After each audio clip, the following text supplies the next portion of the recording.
recording. Bingo. Okay.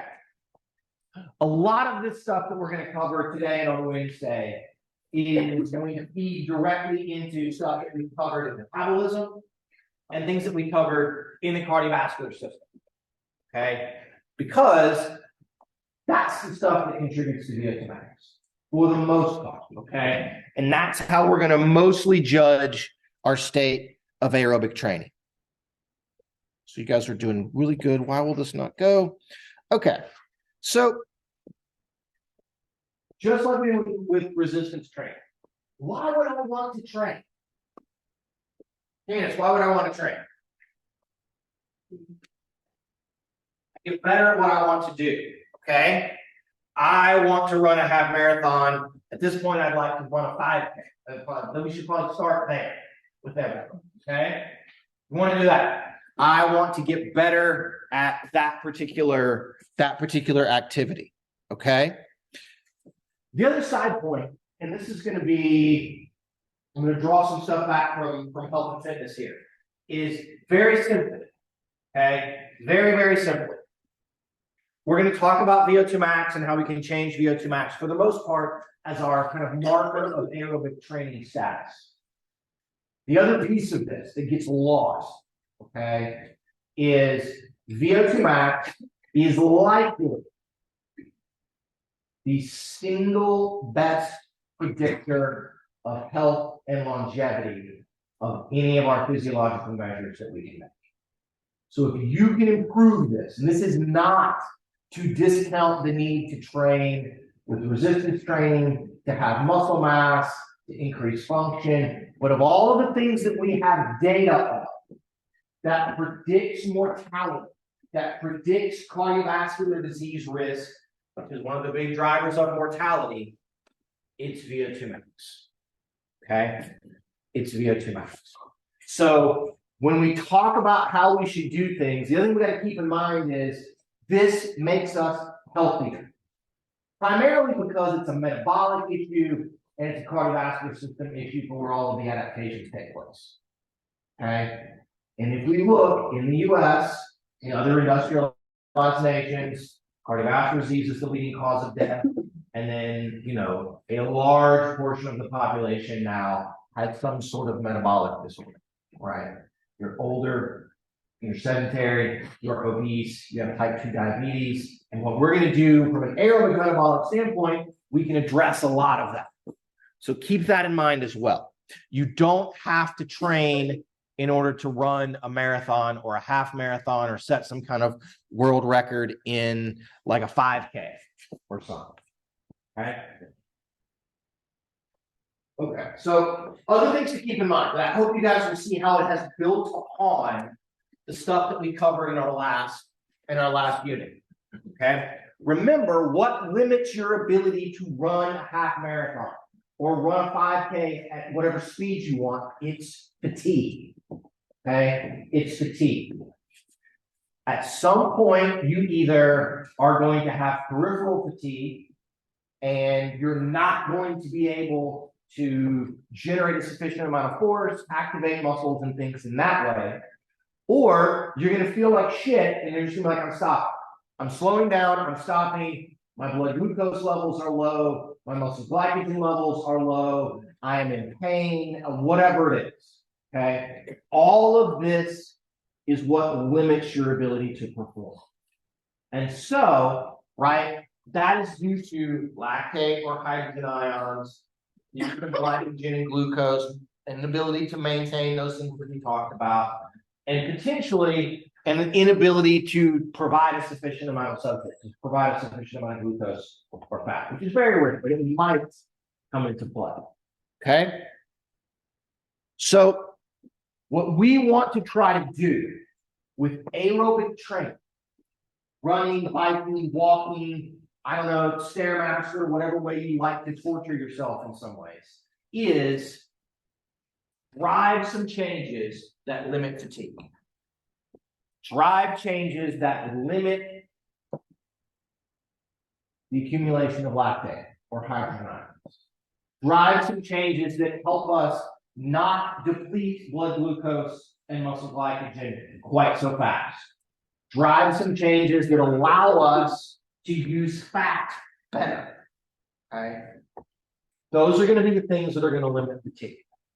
And so in order to do that, we got to focus on where can the changes take place that would drive those. Okay? There may be changes in the muscle itself. Okay? Maybe changes there. We can change fiber types a little bit. We can shift fiber types a little bit. We can change the machinery inside the muscle. Okay? We may change things in the metabolic system, which are technically generally in the muscle from a mitochondrial standpoint. We can change the cardiovascular system. We can change how able we are, or in that way, to get the blood with the oxygen that we need, or the blood with the glucose or the fat to the muscles where we need them. Okay? And also, although it's very, very rare, there could be changes in the respiratory system. There's not very many, but that's also a place where there could be a limitation. Okay? So we're going to walk our way through, right? Sort of what do we need to do? What may change? What's going to happen in these particular places? How does that improve VO2 max? And then how, from that standpoint, are we going to get those changes? All right. So probably the big thing. Okay. Let's talk about what the stimulus is. What do you need to do to be a better endurance athlete? And in some ways, this is the easiest part of all of it. Okay, I can make every one of you, or you all can make yourselves have better endurance as long as you'll just show up and do some things. Okay, you may not genetically be predisposed to be an Olympian, but it's very, very, very easy to make everybody have a higher VO2 max, or almost everybody have a higher VO2 max and have a larger endurance capacity. For a lot of people, strength training, muscle mass, that part gets a little wonky on us. This is much, much easier. Okay? But it's the same concepts. Same concepts. Overload and specificity are unbelievably important. Okay? So, we'll do it this way. If I want to be able to run 5K better from a specificity standpoint, what should I do? I should run a 5K, right? At the very least, I should run or walk to start with, right? If I want to be better at swimming, I have to swim. If you want to be better at doing something for 2 hours, you need to get closer to doing it for 2 hours. It's just, in many ways, like what we saw with resistance training. Specificity matters, okay? This drives my dad, the marathon runner, bonkers. Because he would say, I'm going to take a day off from running and I'm going to ride my bike. Isn't that good for me? And I just be like, no, it's of no, you're getting better at riding a bike, which may be great, right? If you're really untrained like me, which is the thing that I need to address, you're really untrained like me, I might be able to go and ride a bike and get some adaptations that will transfer over to me walking or running because I'm so unfit. Okay. But for the most of you guys in here, you're already fit enough that when you bike, you get better at biking. When you run, you get better at running. Okay. That your VO2 is already high enough that it's not going to make that big of a deal. So keep that in mind. Okay. The other big thing, it's just like resistance training though, is overload. Of all the things that we need to do, overload is the big thing. Okay. And so, how do you overload? If overload is I have to do more than what I'm accustomed to do, how do we achieve that in sort of aerobic exercise? And I'm going to introduce this here, and if you have biomechanics with my PhD student, Christina, she's going to throw things at me and say, Dr. Black, this is not how we define, this is not work. From a physics standpoint, from a biomechanical standpoint, this isn't work. But I'm going to sort of use this as kind of a catch-all, okay? You need to, if you want to overload, you need to do more than whatever you're accustomed to doing. So that means you need to go faster from an intensity standpoint, faster at a higher percentage of your VO2 max. You need to go longer. Okay, if you're used to doing 20 minutes, do 25, do 30. Or you need to, if you're used to doing 2 days a week, do 3. So you can manipulate intensity, duration, and frequency. Okay, increase any of those. I would not necessarily encourage you to increase all of them at the same time. Increase any of those, you do more work. Okay, you're making the body work more. You're making metabolism generate more energy, and that's the big thing. Okay, you have to make the mitochondria work to make ATP. You have to make the cardiovascular system work to deliver oxygen. Okay, raising the heart rate, raising stroke volume.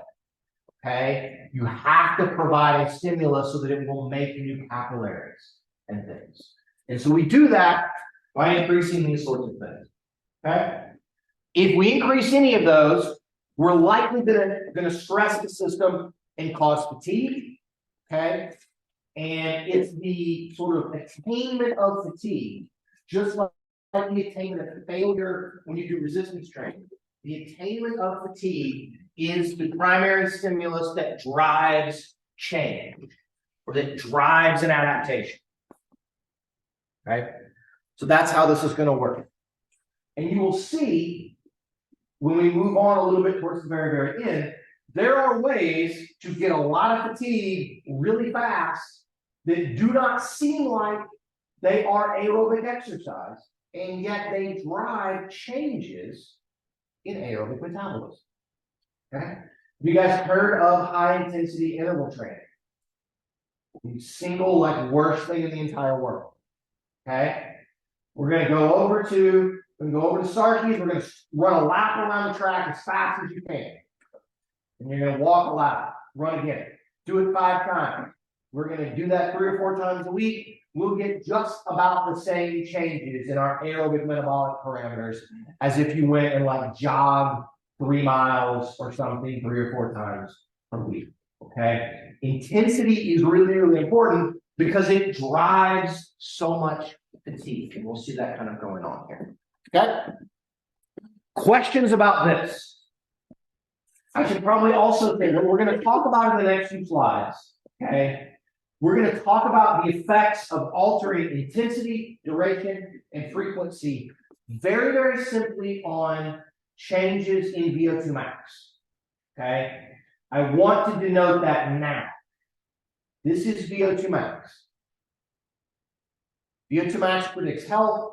VO2 max in a room full of people who all have very different VO2 maxes can predict endurance performance. Okay? In a room where everybody is fit, VO2 max is not the best predictor. Okay? So if we were to go and get all of OU's cross-country or distance runners and put them all in the same room, out of those 20 people, whoever has the largest VO2 max may not be the best person to race, right? They may not be the best performer because everybody's got a really high VO2 max. You have to have a high one to get in the ball game. Okay, but in a room where there's what we call heterogeneity, where there's differences, some people are at 30, some people are at 60, some people are at 40. Okay, in that way, it's a good predictor as long as you've got some people that are high and in the middle and some people that are low. When everybody's high, it doesn't work so well. So that's what I want you guys to kind of keep in mind. Okay. All right. So what of these 3 things should you manipulate? What should you be to? Okay. So probably have slides in a slightly different order. So, but we'll do it this way. Okay. If you guys look, I can just have you guys Google something right now and look up, okay, what should you do? I want to train to run a 5K, and you go into Google and type something in, how to train for a 5K, right? Couch to 5K, whatever you want to do there. What's it going to tell you to do? How many days per week? how long, all of that kind of stuff. Okay. The general guidance for most people, okay, are going to be 3 or 4 days per week, somewhere between like 15 or 20 minutes to maybe an hour, depending. And they're going to say where it's kind of like jogging, where you're sort of mildly stressing yourself. Okay. Most things aren't going to give you a prescribed percentage of VO2 max. So if that's our starting point, I want you guys to look at this. Okay. Of all of the things that we do to put yourself and get yourself into better aerobic shape, the intensity of your workout is the single most important thing. Intensity is more important than how many days per week. Intensity is more important than how long you run or bike or something on that particular day. For most of you, the intensity needs to be somewhere north of 50% of your VO2 max. Okay. For most of you guys, it probably needs to be north of 60% of your VO2 max. Okay. I'm unfit enough that 50 might do it for me. But for most people, it needs to be somewhere over 50% of VO2 max to induce a change. So for a lot of people, that means, how do I raise the intensity? I run faster, okay? Or I run the same speed, but I go up an incline on the treadmill, okay? People you see at the gym with the treadmill, like 15, walking, holding on like all of this, leaning way back, they're not completely out of their minds, okay? There's something to that, okay? There's something to that. We've got the intensity up a little bit there, okay? Or if you're on like an elliptical or a bike or something, you have to increase the resistance, okay? Increase the resistance. If you're outside on a bike and you're riding, you got to ride faster. You can't adjust the resistance when you're outside. You got to ride faster, or you got to ride up. Okay, that's how we do this. That's the single most important thing. We'll talk about interval training a little bit. Probably not today. We'll probably talk about it a little bit instead. Okay, but there has been sort of different kind of pushes in the exercise physiology community to encourage people to really do high intensity stuff. Grandma needs to go and do sprints. Okay, grandma needs to go and get on a bike and just try to kill it like in spin class. And that's fine. But grandma doesn't want to do that. So we have to try to find a balance between all of this. This is the big thing, okay? The reason intensity is so important is this is the easiest way for us to raise metabolic rate and for us to stress cardiovascular system and for us to stress mitochondria and the aerobic metabolic system. Okay, make heart rate go up, make stroke volume go up, force more blood towards the muscle, and force those mitochondria to work really hard. Okay. Sometimes when we have high intensity, you can't go very long. And you may not be able to go very frequently. So you have to balance these kinds of things out. Huh? All right. Now let's assume that we hold intensity constant.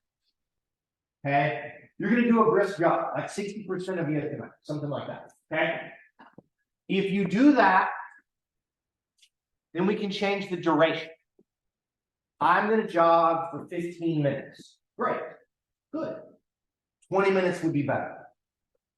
And only better from 20, likely, if you're used to doing 15, do 20 at the exact same speed and on the exact same track, whatever it is, that could potentially drive an increase in VO2 max. Okay. It taxes the mitochondria and the cardiovascular system in a little bit different way. It doesn't so much overwhelm them from a volume. I need all of this ATP. You're able to provide that ATP. You're just having to provide it for a longer period of time. So it's working the same kind of hard in some ways, if you will, but it's just having to work longer. Okay? It's a manageable amount of intensity but the duration is up. So that will cause us to do a little bit more work in the cardiovascular system, and it will cause us to have to make more and more ATP. Okay, so that's good. Increasing duration leads to an increase in VO2 max up to about 40 minutes of exercise. If you've done 40, there will be no further increase in VO2 max to do an hour or an hour and a half. Okay. I do not want you all to interpret this in any way, shape, or form that there's anything wrong or it's not in some ways necessary to ever exercise longer than 40 minutes. Okay? If you are going to try to run a half marathon or a marathon, and all you've ever done is, well, Dr. Black told me anything after 40 minutes, I'm not going to get an increase in VO2 max. I don't need to do any more than 40 minutes. Well, physiologically, that is a correct statement. But if you try to go run a marathon and all you've ever done is run 40 minutes, you are not going to be a happy camper about 75 minutes in. You're still going to have a long time to go. Okay.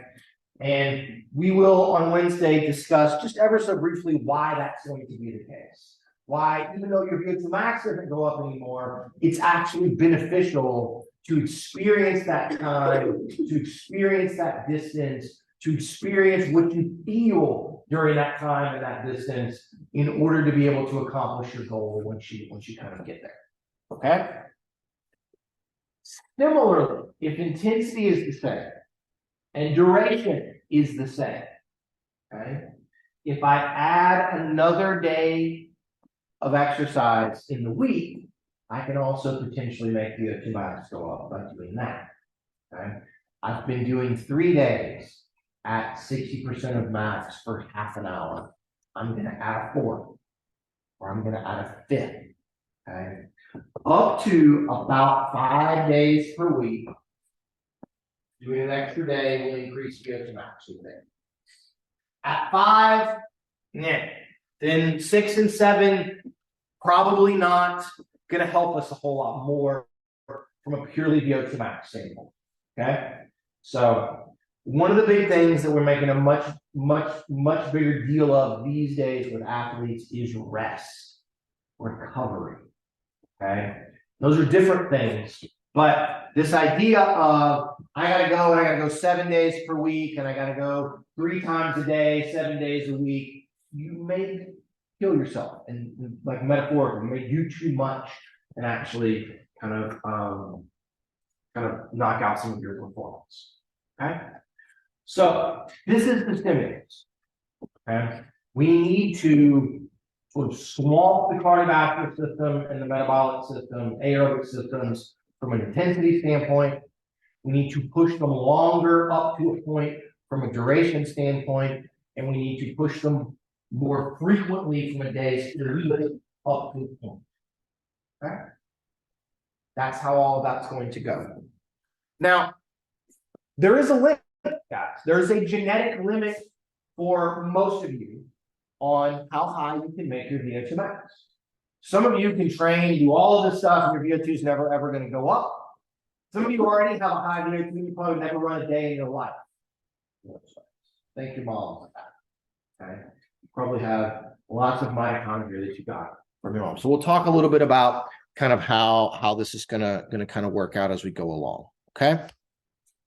So I hit most of this. Okay. As I said, these slides are probably in some ways kind of out of order, but the idea, right, is we have to overload. We do that in some ways by pushing intensity, duration, and then an extra day per week. Really, it's the total kind of amount of work. It's the total intensity multiplied by duration multiplied by frequency per week.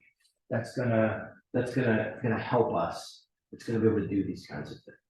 Okay, and then we have to also consider the idea of progression, just like with resistance training.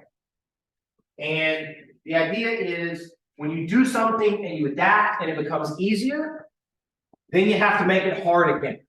You can't run the same 3 miles at the same 10-minute per mile pace, the same 3 days per week indefinitely and think that you're going to ever actually get better or get improvements in your VO2 max. That activity is great. That activity improves your health, but it doesn't necessarily improve your fitness. Okay. As your VO2 max goes up, now I got to run at a 9.5 minute mile pace to get the same kind of benefits as I was at a 10-minute mile pace for the same reason, and so on and so forth. Okay. So that's how we want to try to kind of manage and manipulate this. Okay. Questions about that? You guys have yourself, you have friends who do the same workout all the time? I'm gonna walk the same sort of things all the time.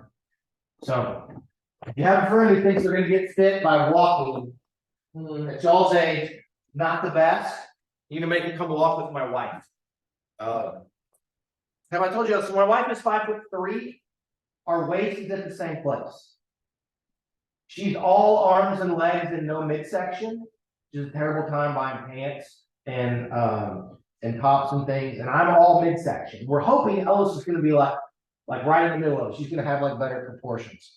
But we walk. My wife can walk at like a 13.5 minute per mile pace. Like it's just nothing. It absolutely kills me on these kinds of things. And so when she 2 weekends ago was walking her half marathon, she was a little under 14 minutes per mile on a pace, and she hadn't even been pushing it like that much. Like I can't like keep up. I get distracted, like we'll be trying to train together and we'll walk, and like I start talking and I look up and she just like left me. It's crazy. So if you have friends and you're like, you need to walk, we need to walk faster. Okay, my wife can show them how to walk faster and make this better for them. She walks fast enough that it makes the VO2 go up. I just hate walking. My feet hurt, my knees hurt, my back hurts. I usually now we'll push the stroller while we do it. That's my excuse for us to go slow. I'm like, I'm pushing the stroller. Right? Ellis is out here. We can't go so fast. Okay. So now let's get into a little bit of what it is that's going to change. Right? You've done the running, you've done the biking, right? You've been on the elliptical. Not gonna lie, I haven't been over to the Huff in forever, but I have in the past seen people, like if you're on the bike or the elliptical and you're talking on the phone, that's not gonna cut it. Okay. If you can do that while we're doing things, not so much. We need to increase the intensity so we can drive some of these muscle and metabolic adaptations. So think of all of this that's going to adapt in the context of these questions. Okay. How can I prevent fatigue? This is why I want you guys to understand the locations and type, right? Where does fatigue come from?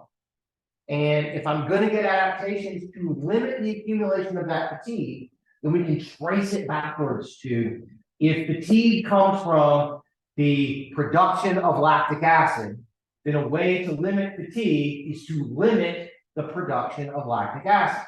And so what do I do? How do I stop that? And that's what we're going to get into.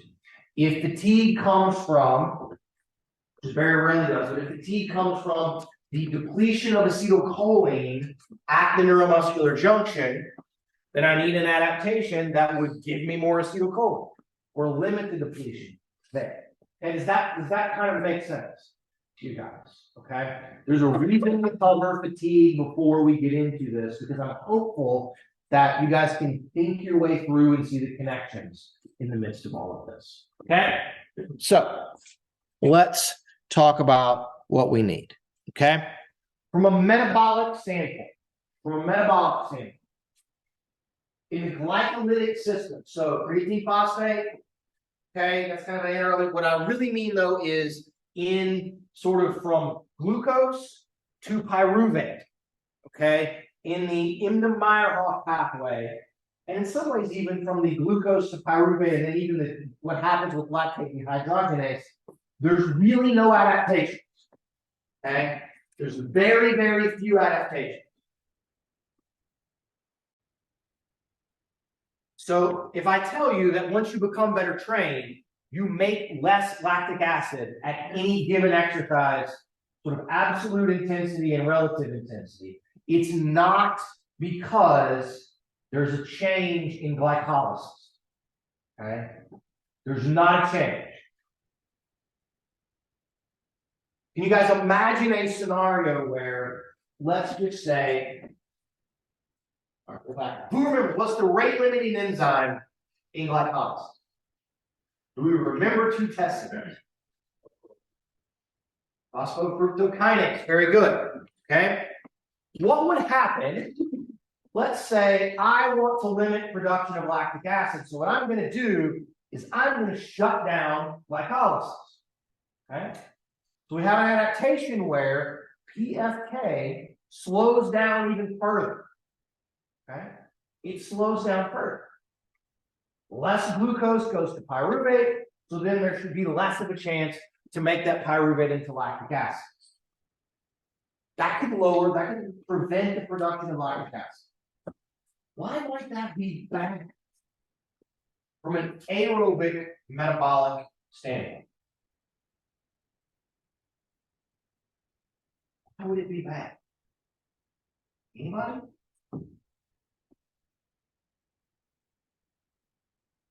Got it? Any thoughts? You can ask Molly for help. Carly for help. I'm still kind of like half asleep. That's okay. Even better. Why might we not want to limit the production of pyruvate?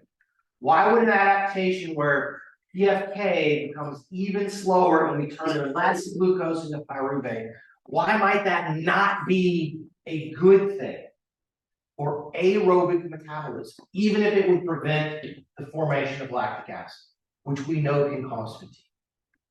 Because you use pyruvate in the Krebs. Perfect. Excellent. Very good. We need to use the pyruvate in the Krebs cycle, right? If we shut that part down, now there's less pyruvate to go into the mitochondria. So I'm making less lactic acid, but I may also be providing less and less to the aerobic side. Okay? So in that particular way, I think the idea that we have adaptations in glycolysis, or that there's not adaptations in glycolysis, has some adaptive value. We don't want to shut off the sort of water tap where we're feeding pyruvate into the Krebs cycle. Okay? What we want to do is make sure that of that pyruvate that we're making, that more and more of it is going to be able to get into the Krebs cycle, so there's less chance that it gets turned into lactic acid. Okay? There's less chance that we're going to do that. That's kind of why this is, I think, going to make some sense. Okay? So in glycolysis, the only real change that we see is, you guys remember the very first enzyme in the glycolytic pathway. Okay? Glucose gets moved into the cell, and we use an enzyme and we put a phosphate onto it. Okay? So that it traps it in the cell. You guys remember what that enzyme was? Very good, Sarah. Hexokinase. Okay? The only real change in things in glycolysis that we see with training is your hexokinase levels go up tremendously. Okay? Tremendously. So all you've gotten really good at is when I bring glucose in from the bloodstream, I can trap it inside the cell. That's what I get really good at. All, for the most part, almost all of the other metabolic adaptations are going to occur in the mitochondria. They're going to occur downstream of glycolysis. Okay, they're going to be here. We'll kind of get into kind of what those things are potentially going to look at. Okay. So before we get into those, I'll just do a little bit of accounting on the glycolytic side. PFK really doesn't change very much. Okay, really doesn't change.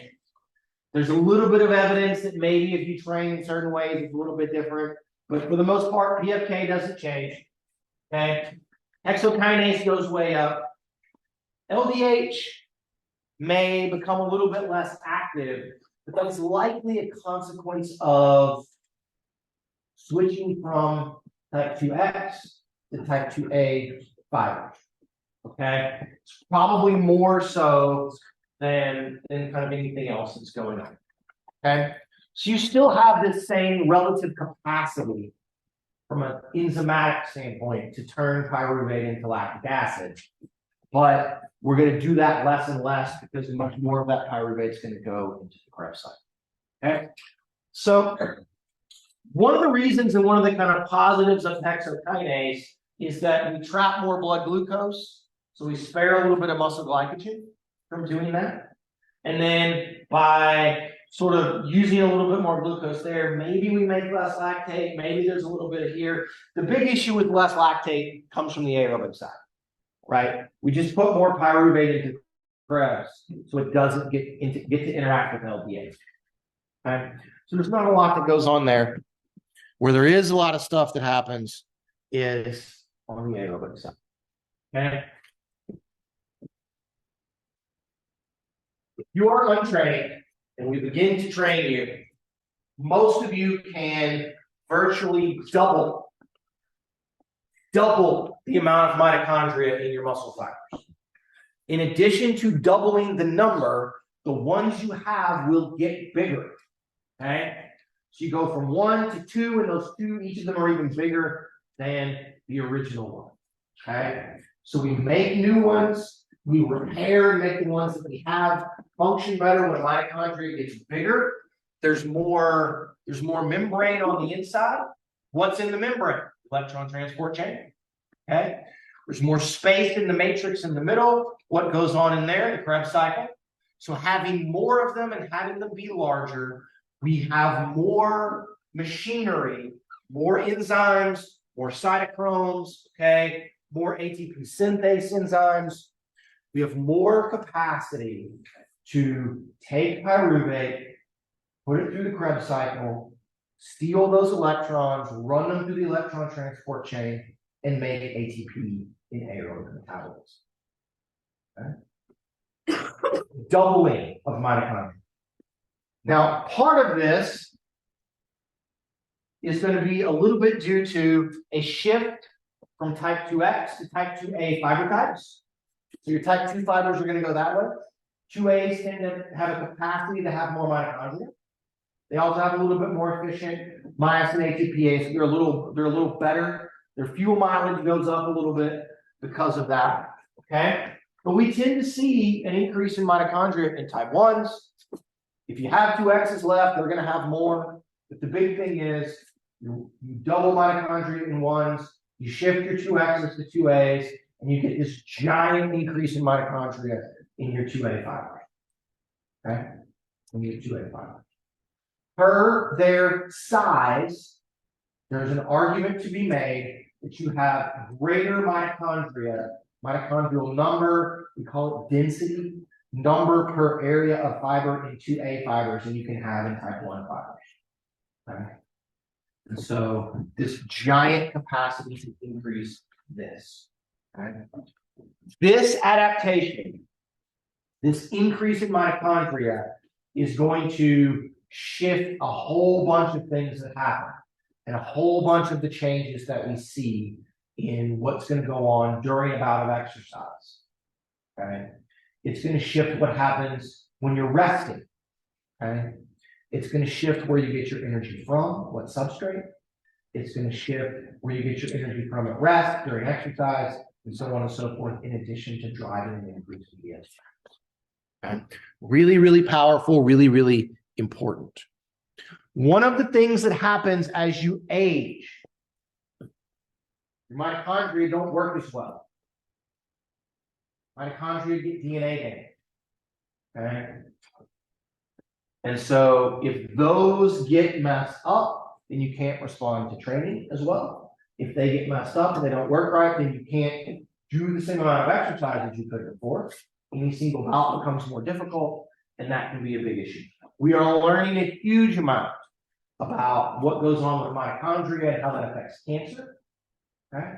How it affects all different other sorts of cells and their ability to function. Okay? There's even some thought that one of the things that if you have long COVID, that long COVID may have some impairments and cause damage in your mitochondria. You know, as well as lung stuff, brain stuff, right? Cardiovascular system stuff. It's kind of a wild sort of thing. Okay. Don't have to know this. but I just wanted to show this to you. These are data from rats. And did you guys know that we can make rats run on a treadmill? Right? Mice want to run on a wheel a lot, rats a little bit less so. They put them on a treadmill and they put in like a little shock pad at the back, and if the rat won't run, it shocks its tail. Yeah, it's terrible. Absolutely terrible. But then the rats will run, and you make them run for a while.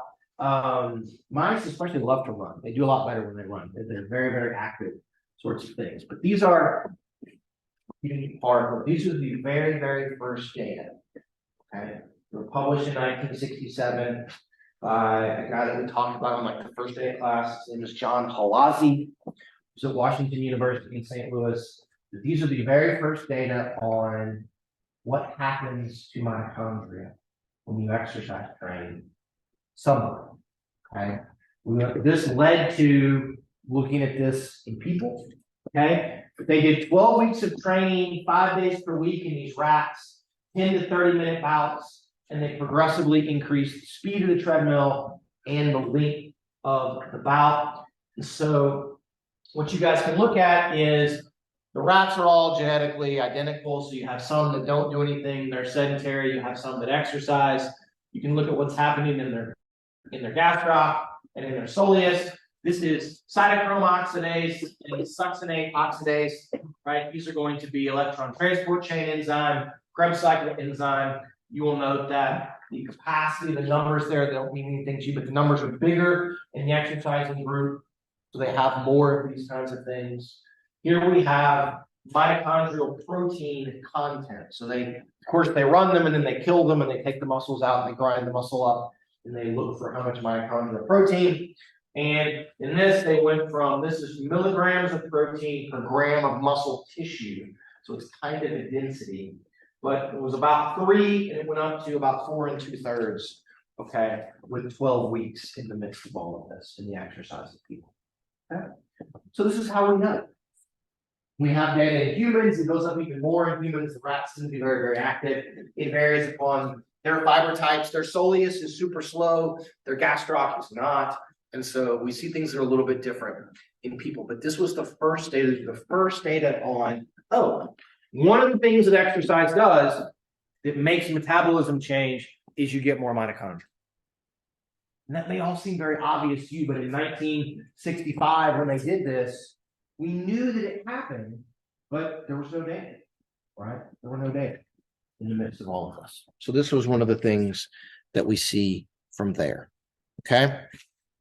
So here are some data in humans, okay? And so how do we get more mitochondria, okay? How do we get more mitochondria?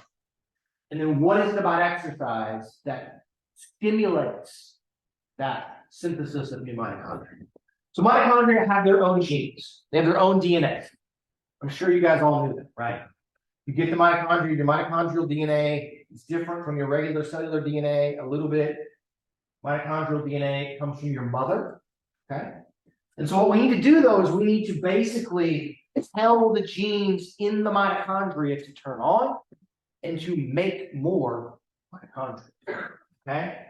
And so I'm going to mention a thing here. You don't have to know the big, long name, okay? There's a sort of a signaling molecule called peroxisome proliferator activated receptor gamma coactivator, okay?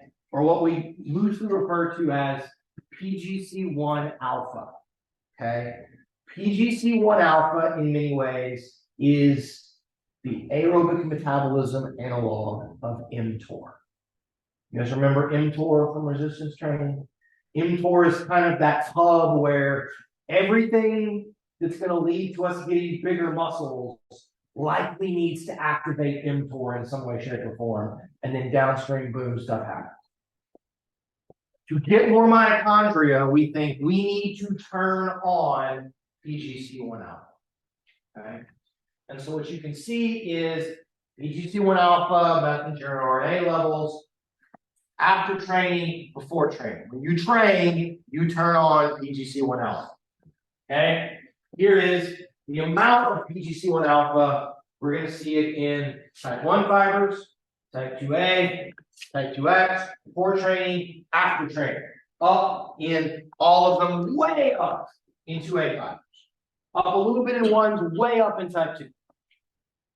This is why we get so many more mitochondria in type 2A. Okay? Something about exercise that we don't fully understand. We think it is part of forcing those mitochondria to work really, really hard. Okay, make the Krebs cycle run over and over again. Okay, make the electron transport chain work really, really hard. All of this activates PGC1 alpha, which activates the genes. Let's make new mitochondria. So the next time we run at that speed, it's not going to tax that one mitochondria as much because now I have two. Okay? That's what we think is sort of gonna go on. I want you to know PGC1 alpha. You don't have to know any of the stuff that is here on this particular slide, but I like to show you guys the pathways. Okay, I want to show you the pathway so you can understand. We think one of the big things that activates PGC1 alpha, which then activates all of these downstream things that say, hey, make more mitochondria, is AMP kinase, which gets turned on by what they sometimes call energy deprivation. Okay, what it really means is it's energy use during exercise. Okay, making metabolism work hard tends to turn on AMP kinase, which will then turn on PGC1 alpha. Okay. So there's a lot of kind of other weird things that are going to go on. Here's what Dr. Black, if it's energy deprivation, what if I just don't eat? Will that give me more mitochondria? No. Fasting actually signals to this other thing which shuts off PGC1 alpha, right? There's some other things that are going to go on. Calcium release is going to activate calmodulin and calcineurin, which you guys don't have to do. Calcium signaling protein, which also then play some downstream roles. So using energy, which we have to do to contract muscles. So calcium release and using energy seems to be one of the big things that drive making more money. Okay? That seems to be one of the big deals. Okay. So we'll finish off with this today. Okay. Great, Dr. Black. I have more mitochondria. How does that fix anything? How does that make me a better exerciser? How does that change the amount of glucose I use, the amount of fat that I use? How does that change how much lactate I make? Well, this is pure biochemistry. I'm sorry, you guys, I hate biochemistry as much as anybody else, right? But it's pure biochemistry. Okay. So when you have more mitochondria, it does something we call it increases the sensitivity of the metabolic system. Okay. In this instance, the sensitivity from a biochemical standpoint means that if you think of everything as a metabolic, as an equation, okay, pyruvate over here on one side, and then aerobic over here or lactate over here. So when the pyruvate goes up, I need a smaller change in pyruvate to drive this equation because I have more mitochondria. Any small change here drives the equation in another direction. That's what more sensitive from a biochemical standpoint is. Okay? Less concentration change to get an equal effect. So there are more mitochondria, therefore there are more Krebs cycle enzymes. There are more pyruvate dehydrogenase enzymes. Right? There's more ability to transfer pyruvate into the mitochondria. And because there's more mitochondria, then there's more Krebs cycle enzymes and machinery. There's more electron transport chain stuff. So the consequences for any glucose molecule that you send through glycolysis and then it makes it to pyruvate, if you have more mitochondria, you increase the odds dramatically that that glucose and that pyruvate will go into aerobic metabolism and will not bump into LDH and get made lactic acid. Okay? That is the big driver of so many things. Okay. The other side of this too. Okay. Where do we metabolize fat? In the mitochondria. Okay. So I have a bigger place to put pyruvate. I also have a bigger place to put fat. So people that are better trained have more mitochondria, derive a greater percentage of their energy at all times from fat than people that are untrained. If I metabolize fat, I don't make lactic acid. If I metabolize fat, I don't use blood glucose. If I metabolize fat, I don't use muscle glycogen. So if I metabolize fat, I don't fatigue. It's not always 100% the case. That's kind of a very general, broad sort of thing. Okay? So I limit turning pyruvate into lactic acid, so I limit changes in pH. I also use more fat, so I limit blood glucose, muscle glycogen use, and depletion, which can cause central fatigue. So I've kind of knocked out, by having more mitochondria, several of the largest drivers of both central and peripheral fatigue, just by having more mitochondria. Okay? You do not, and I want to emphasize this, you do not change how well each mitochondria functions. The enzymes in the Krebs cycle run at exactly the same speed. The electron transport chain runs at exactly the same speed. You're not making it better in that way. Okay? It's simply the fact that there's more. So there's kind of a larger, you go from having a sink where you can put pyruvate and fat into to having a bathtub. Okay? So by having so much larger space to be able to put all of those things so that it doesn't get made into lactic acid, that's how we're going to improve a lot of it. Okay? Okay, we'll stop here. Okay. We will probably have our quiz on this at the very end of class on Wednesday. Okay. No quiz on Wednesday. We'll do a quiz on this stuff next month. Okay. All right. Very good.